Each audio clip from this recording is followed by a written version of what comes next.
La primavera non è solo un momento anagrafico, cioè legato alla giovinezza. Primavera è ogni momento della vita in cui sei chiamato a fare una scelta e trovi il coraggio di rischiare, ripartire, trovi il coraggio di non rimanere nella rassegnazione. È questo il messaggio dedicato soprattutto ai giovani del film di Damiano Micheletto, regista teatrale di fama internazionale che per la prima volta si è messo dietro una macchina da presa con una sceneggiatura cinematografica.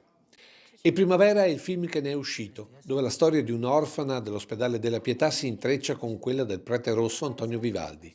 Siamo nella Venezia che inizia a vedere la fine della Serenissima, ma la vicenda e soprattutto la protagonista sono modernissime.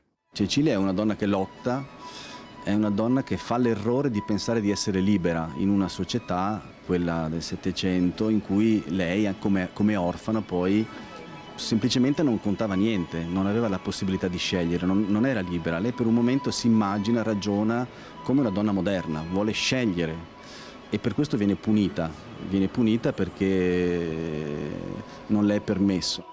Una sfida quindi che nasce quando la protagonista capisce quale sia la sua strada. Il titolo del film fa riferimento un po' come dire, come se lei venisse al mondo forse solamente in quel momento lì, quando scopre qual è la sua vocazione, no? Che è una cosa di cui tutti noi abbiamo bisogno, no? Scoprire qual è qual è la nostra voce, qual è quello che ci spinge. Un film dove la musica incanta lo spettatore, trasportandolo nella trama che gioca un ruolo importantissimo, quasi un ritorno al cinema di contenuti e non solo di effetti speciali.